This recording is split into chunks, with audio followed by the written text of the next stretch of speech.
Hello, my Bill 5000 Nation. How's everyone doing today? Hopefully, everyone's having a great day. If not, I hope it gets better from here. All right. We are back with another Lazy Masquerade. This one is titled Five Creepy True USA Horror Stories California, Alaska, Tennessee, Wisconsin, and Ohio. I'm Idaho. All right. I want to throw myself in there. It happens. All right. I'm excited for today's story. Let's go ahead, turn them lights down low, put on something comfy, cuddle up with someone special. Let's get creeped out. Yeah, yeah, yeah.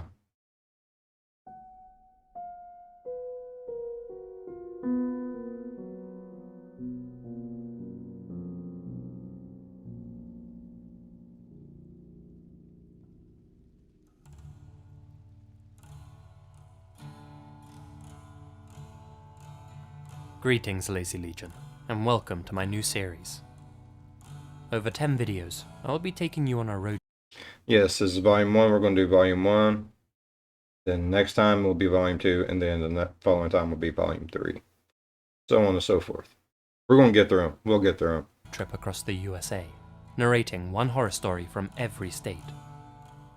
From the mountains to the valleys, and from killers to urban legends, we'll discover why you sometimes have to be brave in the land of the free. Question is, which part of the country has the most chilling story to tell? Well, there's only one.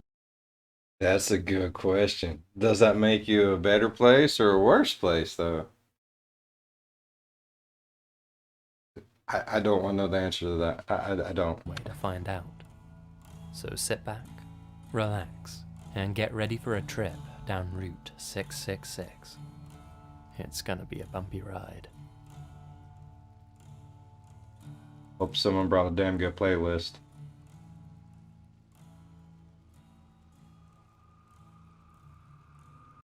What the hell happens in Wisconsin? Someone steal the cheese. That would be freaking god awful. I like Wisconsin cheese.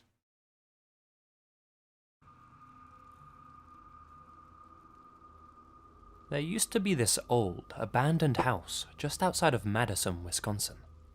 A real run-down, two-story building that had just been left to rot away. In our teenage years, my good friend Sam and I were keen explorers, so this place seemed like prime real estate for us to check out.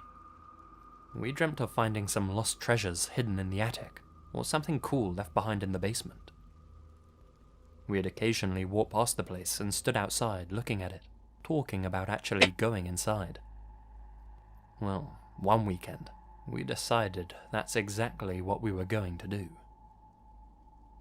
It was the early afternoon, around 1 p.m. Like I said, this house wasn't actually in the city. It was relatively secluded, so we felt confident that no one would disturb us. I'll be right back. I can give me something cold. We approached the house Hold on and one tried moment. to look in through the windows. Hold on one moment. I'll be right back. I'll get something cold to drink like. Now, my throat's itchy. And if you want to continue hearing my beautiful, beautiful, sweet voice, that's gotta happen. I'll let this continue to play. Tell me what happens when I get back. They were so dusty that we couldn't make out anything inside. I tested the handle to the front door, and to our surprise, it had been left unlocked. It creaked open, and we were immediately hit by this horrible, stale smell, the kind of stench that so many abandoned places have. "Hello?" Sam shouted, half joking, half serious. There was, of course, no reply, so we stepped into the dark hallway and tested the light switch. No power, so no dice. Because of the dirty windows, there was hardly any light coming into. Alright, but I missed.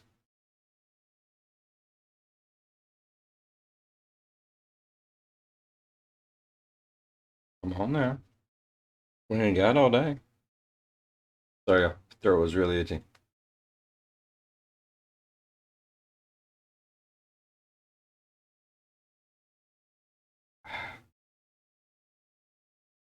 We good. Alright, so where I left off, this is a creepy ass house, and yes, it does look like a creepy ass house if that is an actual picture of the creepy ass house. the house, so it took a moment for our eyes to adjust to the darkness. Once they had, we crept into the living room. Is it just me, or is there like a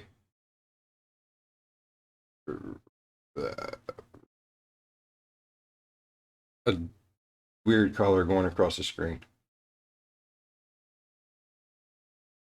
But I hope that's meant to be, because if I'm doing, I don't know, I'm a little worried. On our left, both of us a little nervous and excited at the same time. Those emotions turned to confusion when we saw what was inside. There, set up on a tripod, was a large video camera. It looked completely out of place. This house had obviously been deserted for many years, and all of the furniture inside was old and decaying. Yet there stood a brand new camera, set up and ready to go. It stood out like a sore thumb. It was pointing at the wall. The floor just in front of it had been completely covered in sheets, and all of the furniture in the room was covered in plastic. A sinking feeling started swirling in my gut. Please tell me those are colors coming up on the screen, because if something about to come out of my damn computer screen and kill me. Why is there a camera pointed at the wall? Why is there sheets all over the floor and plastic on the furniture? Who's going to get murdered? Who was murdered? And became heavier when I heard a horrifying noise. Somebody had just locked the back door. I'd be running my happy ass out the front door, throwing myself out one of those broken ass windows. Fuck that. No. No, there's already plastic all over the couches and the furniture. Sheets already on the floor to roll up my dead body. Plastic everywhere so my blood don't get it anywhere. And there's a camera to film it all. Oh, hell no. Now someone locking me in a damn house with it all. Shit, no. Nope. Where God closes a door, you can bust out a window. Panic set in, and the two of us turned and made for the front door we'd just entered through. The silent house was now aflood with noise, as we heard the creaking of floorboards above our heads and the muffled whispers of people coming down the stairs. It sounded like there were 4 or 5 people, all charging down towards us. We made it outside, back into the light of day. As we bolted off, I turned and saw something I'll never forget. A man outside the front of the house, who had obviously been creeping around to lock the front door as well. I don't know how many people were upstairs when we escaped, but had that guy managed to lock the door before we got out, we'd have been trapped inside with all of them. I don't want to think about what they had planned with that camera, but I knew we'd just got incredibly lucky. The man outside simply watched as we ran as far away from that house as our legs would take us. Maybe they was making like one of those creepy pornos.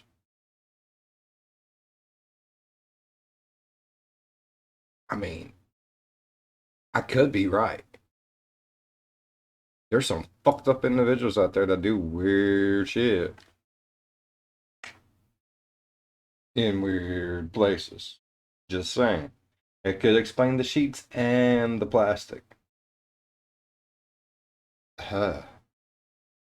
I think that's creepier than it being filled with like weird killer people.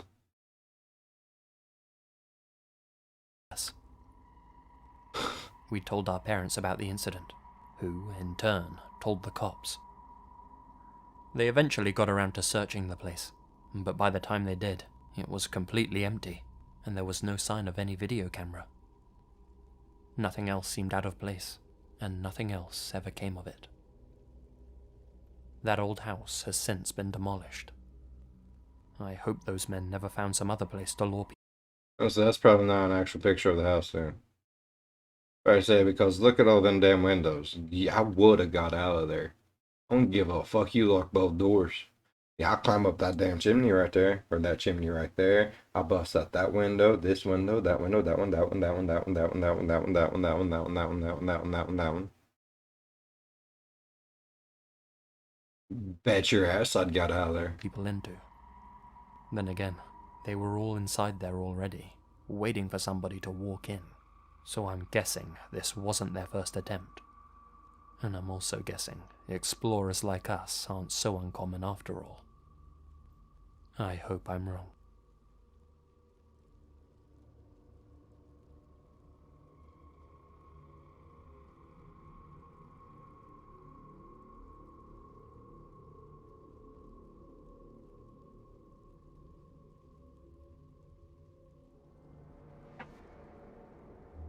Back in the late 70s, early 80s, my aunt used to work at this, let's call it a gentleman's club out in Anchorage.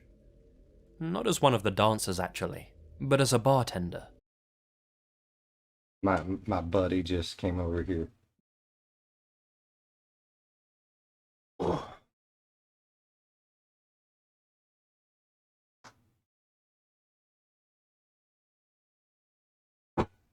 Hi, Ditos.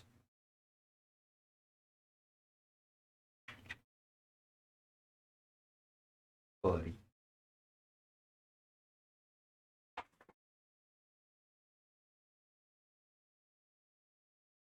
Serving drinks to the red-blooded males of Alaska. It was the usual clientele. You know, the bored younger guys looking She's a daddy's girl, no lie. Really is. for some fun. The desperados who didn't have a wife or girlfriend to go home to. And of course, the married guys who did, but who were in no rush to go back and see theirs. The club had plenty of regulars, and my aunt got to know most of them. You have to be pretty sociable to be a bartender, especially in a place like that. Anyway, there was this one regular. He was always polite and friendly, albeit a little shy. He had acne scars and glasses, and my aunt figured that he'd never been a hit with the ladies, not even in his younger days. Hey. Okay, I mean, yeah, you got a point. But you never don't judge a book by its cover. I mean, he could have been pulling intel left and right. Could have been one of them good sense of humor people. He could have had a big wing. He could have also had a shit ton of money.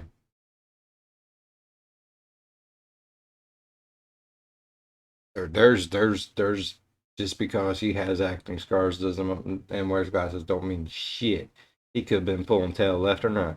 That's why he was always at the club, she reckoned. But he was always the best tipper. So, Got money. my aunt naturally became friendly with him.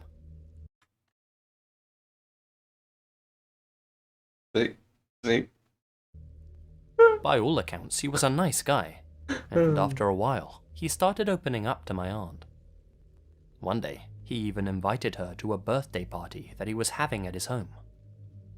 He said that it was going to be a huge shindig, with lots of people coming over.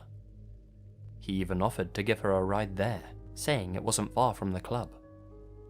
Well, that was nice and all, and my aunt was flattered, but she told him that she had something else she had to do that night. Honestly, she felt a little bad about saying no, but this guy was a customer, and she didn't want to mix business with pleasure. Not to mention, something didn't quite ring true about his story. This guy was the stereotypical nerdy type of guy. It didn't seem likely that he was going to be having a huge party with tons of guests. On top of that, several workers from exotic clubs had disappeared in the area in recent years. She figured it was smarter to be safe. Maybe he's got a bunch of friends, and maybe they just moved away. You never know. There's. No, he probably killed him and ate him. I ain't gonna lie. We're watching Lazy Masquerade. I don't know why I'm trying to try to make things better. This shit's not gonna get better. And we already know this. Then sorry. My aunt said that the guy seemed quite disappointed. There was no big tip that night. Time went by, and eventually, the guy stopped coming to the club altogether. My aunt completely forgot about him, Then, several years later, she was hit by a blast from the past. There, on the television, was the picture of a man. His name appeared under the picture on the screen. Robert Hansen. He captured at least 17 women, brought them back to his shack in the Matanuska Valley just north of Anchorage, and then hunted them. I mean, literally hunted them for sport. He'd release them into the wilderness, give them a head start, and then hunted them down with a rifle and a knife. Once he had killed them, he'd keep pieces of their jewelry as souvenirs.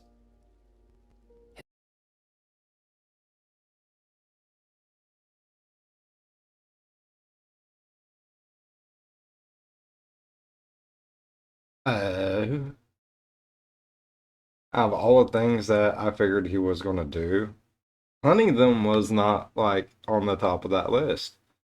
I mean, it's kind of refreshing. At least it wasn't like, it's still bad. That's he's still a fucked up individual. But what I'm saying, shit, what I'm saying is that there's always those worst possibilities where like he kidnaps them, makes them like his sex slaves for like 20 years, and then kills them. And I mean, we've watched some pretty fuckered up stories. I mean, you all know what I'm talking about.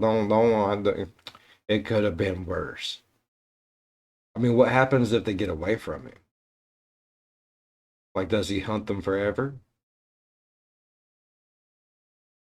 Do they get a head start?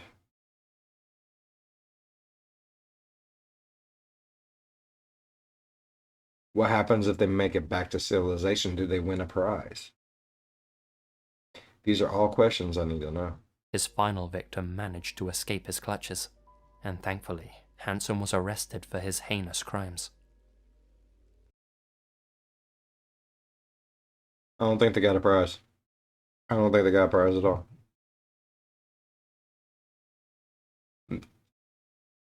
She might have if he didn't get arrested, though. She might have got a prize, grand prize winnings. She might have if he didn't get arrested. We'll never know. We'll never know. My aunt has no doubt in her mind that he planned on playing a sick little game with her as well. A little game of life and death. I heard somewhere that 5 out of every 1,000 people go missing in Alaska. I'm just glad my aunt wasn't one of them.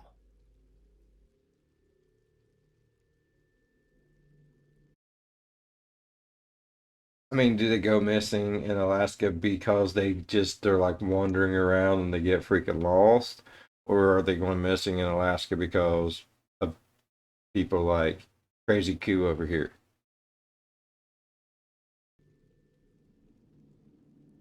Or maybe they just get tired of living in Alaska and they're like, yeah, I'm out. I don't know. I would kind of like to live in Alaska. I don't know. Not because of the story, though. I mean,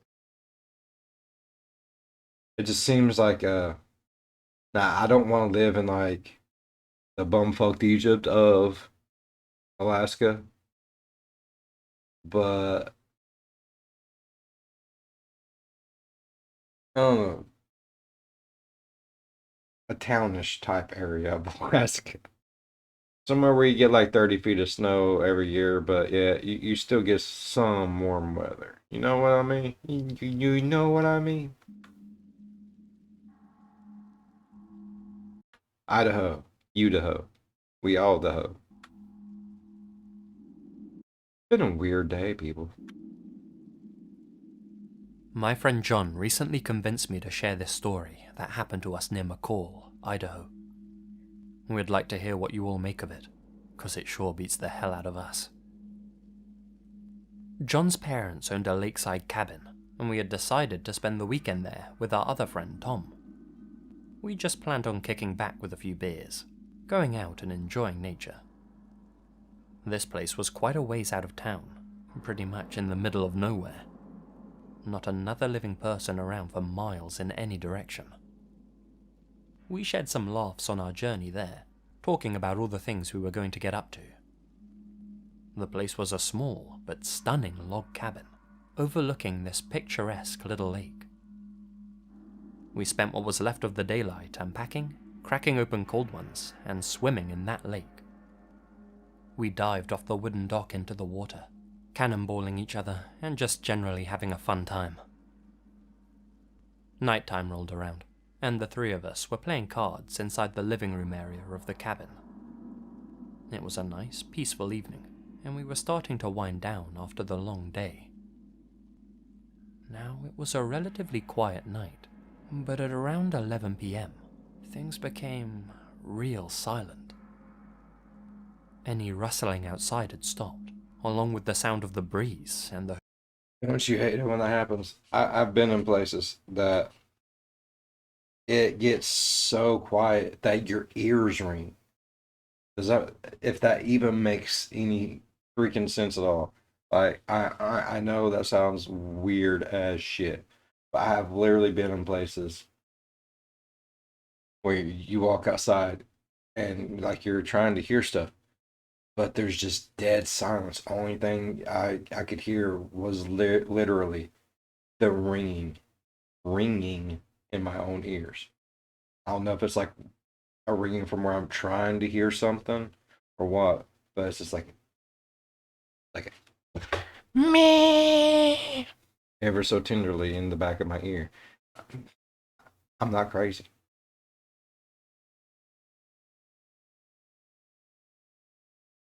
Uh, Never mind. Uh, eh, hooting of birds. Out of nowhere, this eerie silence just filled the air. There was nothing suggesting danger, but we all looked at each other, like we all felt something strange in the atmosphere. It's hard to explain, but for a few seconds, the nothingness felt like something horrible. That's when this loud splash broke the silence. It sounded like it was the fucking Loch Ness monster, bruh. something huge had just fallen from a great height into the lake. What if it was Bigfoot? Maybe that's his bathtub, bruh. He's like, hey, you need to get the fuck out of my bathtub. This is my area. Go on. I mean, they say they do that. They say the big feet, the Bigfooted thing.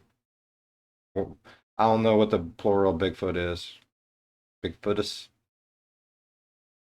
the big feet. I don't know. They say they'll like throw big old rocks and trees and probably each other. I mean, hell, I don't know. But they'll throw them to try to scare off other people. Like they won't throw them like at you to like harm you, which I'm sure they would if they wanted to. But they try to make loud noises like that to try to scare you away. So maybe it's a fucking Bigfoot. I would love to see a Bigfoot. I want to pet a Bigfoot. Like ever since I watched Harry and the Hendersons,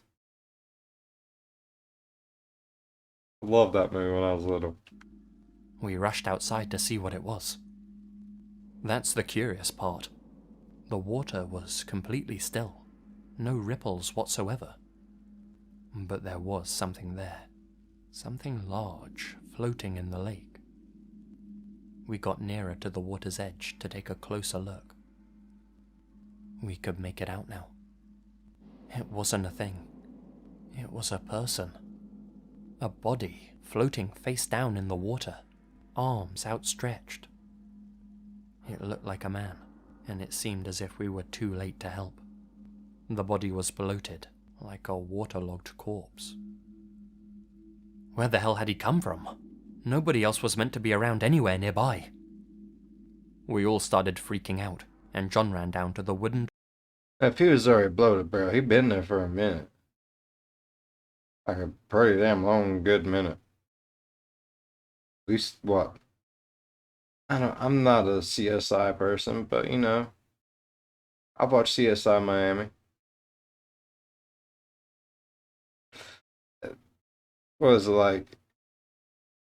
3 days? to a week.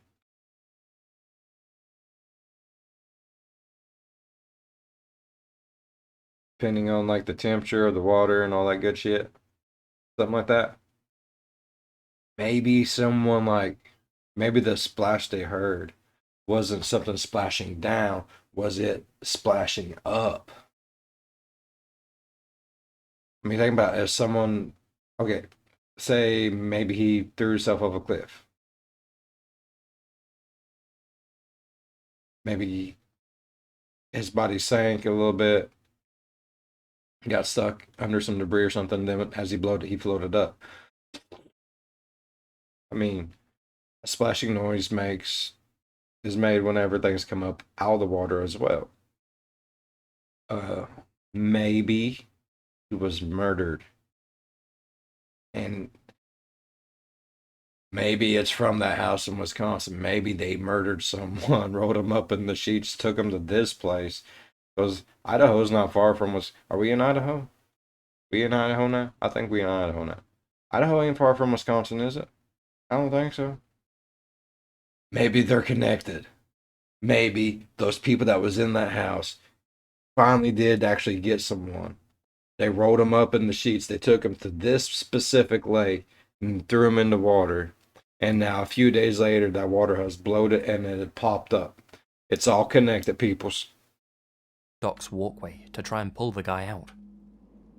I fumbled for my phone to call for an ambulance. Tom looked on in horror as John got to the end of the walkway and kneeled down to grab the body as it floated by the dock. As I was on the phone, I heard John shriek. Something had spooked him real bad. Tom ran to his aid, but John came rushing back to intercept him, pale as a ghost. Guys, there's nothing we can do for him. He's gone. Come on, let's get back inside. Upon hearing this, Tom looked concerned. Dude, he said, we can't just leave him there.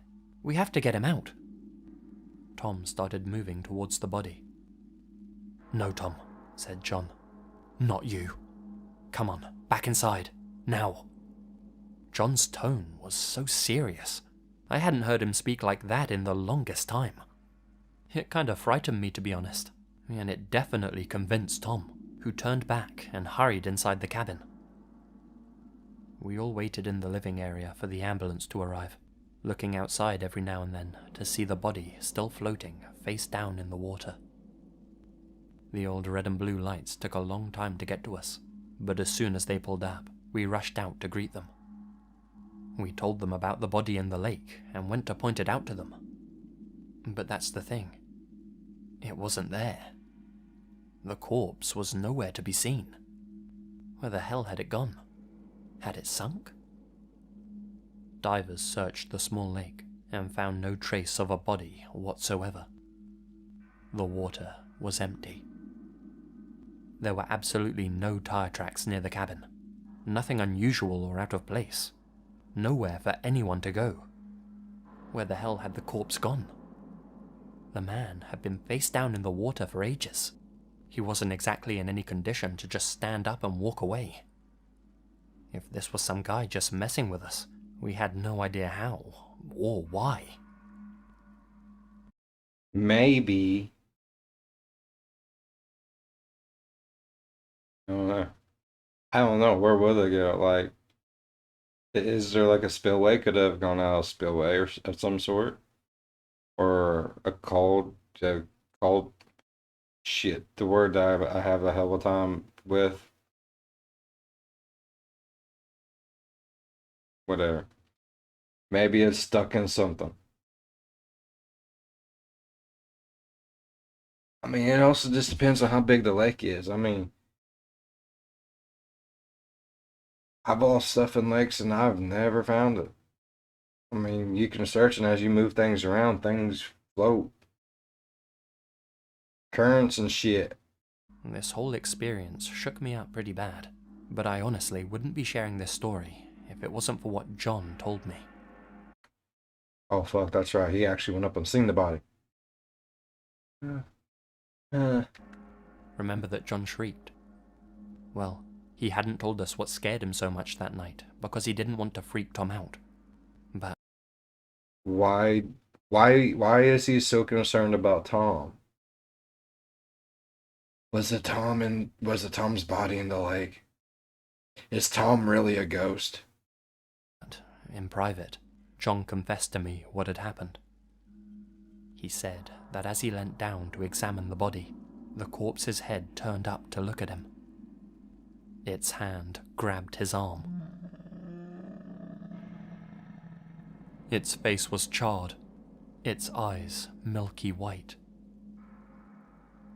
"It looked at me, bro," said John. "It looked at me and it said, 'Why you, not Tom?'" John told me this with complete sincerity, and I, for one, believe him. We've never been back to that cabin since, and I think we'll keep it. Alright, that gave me some goosey bumps, bruh. Some goosey bumps. Yeah. Bro, that was creepy as fuck out there.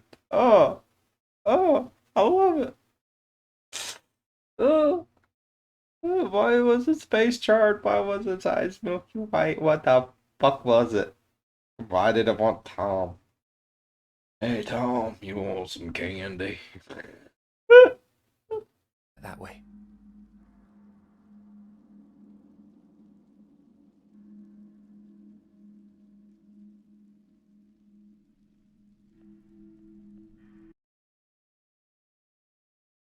California, eh? Alright, let's see what happens there. Picture perfect. Oh, My God. boyfriend and I were driving through Northern California. This was some time ago now, so I forget which city we were heading to. We were only going to take some pictures. My boyfriend was a photographer, and he needed to snap something specific for work. We didn't know where we were going, and we took a wrong turn somewhere. We ended up in the middle of Nowheresville, so we pulled on over to the side of the road to work out where the hell we had gone wrong. As we were discussing directions, this rusty old pickup truck comes moseying on down the road behind us. It pulls up just behind our car, and this tall, beardy, cowboy-looking fella steps out. He approaches the driver's side window of our car. My boyfriend winds it down. Instantly, the smell of booze hits us. This guy reeked of it. The man asked, I mean, that don't mean nothing. That don't mean nothing. Just because he reeks a little bit of the whiskey and the liquors and all that good, doesn't mean that he don't know what's going on. He could be a good fella. where we were headed. We told him. "Oh yeah, that's just up yonder in these hills. No more than a couple of miles," he said in a deep, gravelly voice.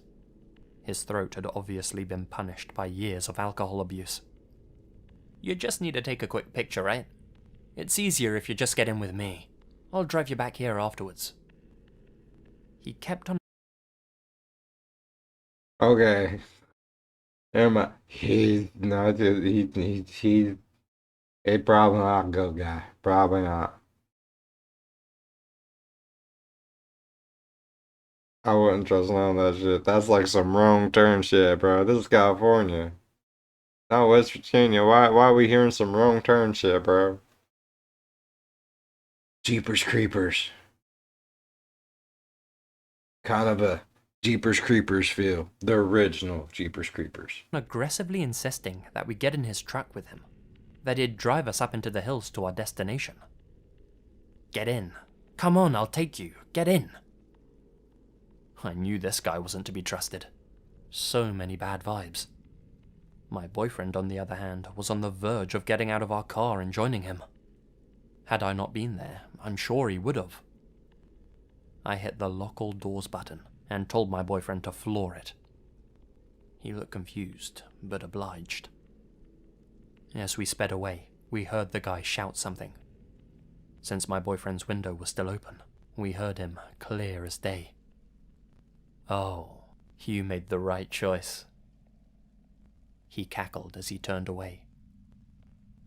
We soon learned that our destination was 20 or so miles in the opposite direction, not up the hill like this man had said. What did he have planned for us up there? Are you gonna take you out in them there woods and make you squeal like a pig, boy? Oh shit. You made the right choice. I wouldn't have trusted me either.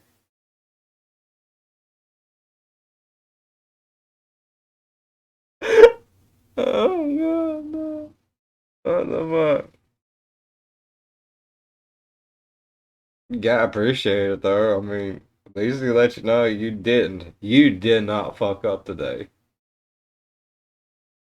You always need that little bit of acknowledgement when you've done right. Yeah. It feels good to be acknowledged. Don't like to think about that too much.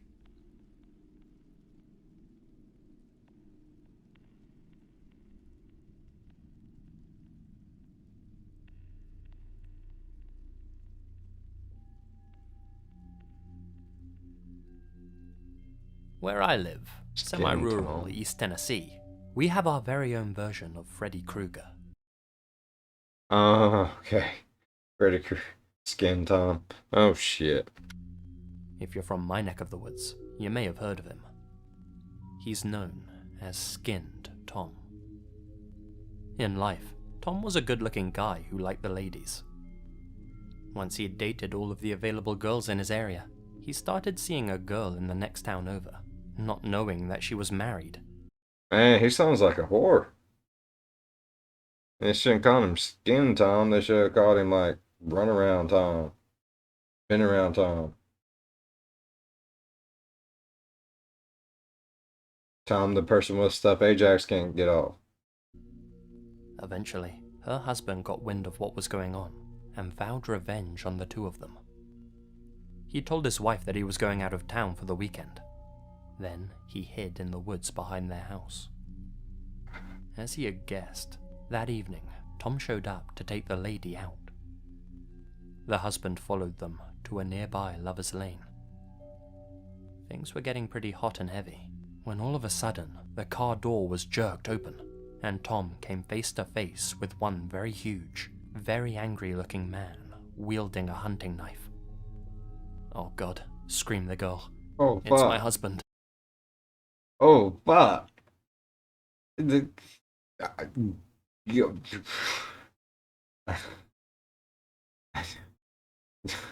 God ain't gonna help in this situation. I'm pretty sure he's just like, I see nothing. You fucked up, Tom. "That's right, you dirty tramp," yelled her husband. "And I'm about to teach you a lesson you'll never forget." He pulled her off Tom, rammed the knife into her stomach once, and then tossed her aside. Then he turned back to Tom, grinning maniacally. "Don't hurt me," begged Tom. "I swear to God, I didn't know she was married." But the wronged husband didn't listen. There, deep in the forest, I mean, what if Tom really didn't know? I'm just saying, people say men are sneaky, women are sneaky too. Equality and whatnot. I mean, what if he really didn't know? Oh, now I feel kind of bad for Tom. I feel really bad for the lady who just got stabbed and thrown like a little doll too. I'm pretty sure she knew she was married though.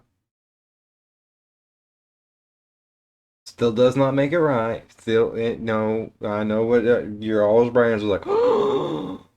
No, it still does not make it right for him to stab her. But I'm pretty sure she knew she was married. That's all I'm saying. Tom might not have known she was married. Women can be just as tricky as men, and just as sneaky, and just as maniacal. Yeah, I have made women mad, and that it scares the shit out of me. I have made men mad, and that don't bother me a damn bit. Who are you guys more scared of? he pulled Tom out. Other than the big dude with the knife. That would scare the living shit out of me, especially him, like, Oh, out of the car, dragged him deep into the woods, and skinned him alive. definitely more scared of the dude with a knife than anything right now. With the hunting knife. The husband then handed himself into the police. When the cops went to investigate the crime scene, they found a whole body's worth of human skin hanging from a tree branch. What they never found, however, was Tom's body. It had disappeared, along with the hunting knife. It's easy to see how an urban legend was born out of this killing. To this day, many people still say that they've seen the spectre of Tom walking in those woods. Stories of alleged sightings have circled around East Tennessee for years. He's described as a bloody skeleton in 1920s clothing, carrying the knife he himself was skinned with. All the teenagers around here grow up hearing, Fuck that. Fuck that. "Don't go to Lover's Lane if you don't want to be Skin Tom's next victim." That image of a bloody red man with a knife has always creeped me out. You won't catch me around Lover's Lane, I can assure you of that. I love urban legends though. You know they have to get their beginning to something real. You know what I mean? Like I'm not saying the whole situation's real. I really don't know. I don't live in Tennessee. I've never lived in Tennessee. I've visited Tennessee, but I've never heard of Skin Tom. But what I'm saying is, like myths, legends, folklore, fairy tales, all that has started off with some resemblance of truth, and it's either gone completely outlandish or, just went. But it all dabbles with a little bit of something that could have happened, you know what I mean?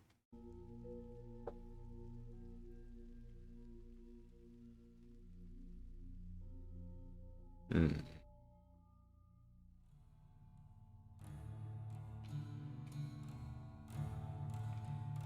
A big thank you to Anthony Salinas for making the thumbnail for this video. You can check out more of his artwork by following the link in the description below. I'd also like to thank my biggest supporters on Patreon: John Crouch, Alright. So,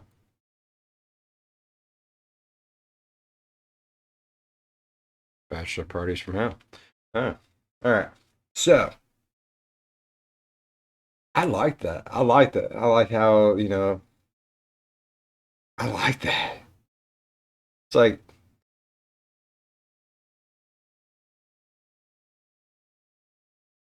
spooky ghost stories you tell around the campfire, you know what I mean? I like that. I love stuff like that. Alright. That was fun for me. I really enjoyed it. If you guys enjoyed it as much as I did, go down there and give that thumbs up a good spooky spook too. And then hug it and tell it's all gonna be alright. Alright, if you're a fan of the spooky, scary, strange, think about subscribing, because that is what we do. Yeah. We do it 6 days a week, so Monday through Saturday. It's a miracle I haven't gone out of my mind yet listening to some of these things. Slowly slip into insanity. Yeah, I'm perfectly fine. You made the right choice. Oh, God. Yeah. And just want to say hello and welcome to Bill 5000 Nation, all new subscribers. I'm appreciating the love so much. I truly am. Just want to say thank you to everyone. Yeah. All right. As always, we go to one another. I'll see you in the next one. Bye bye. I was hoping the drunk guy would have been all right, like he actually knew what he was talking about, but no. No, he was not. But he did tell you you made the right choice. It should always make you feel better to have that recognition that you did a good job.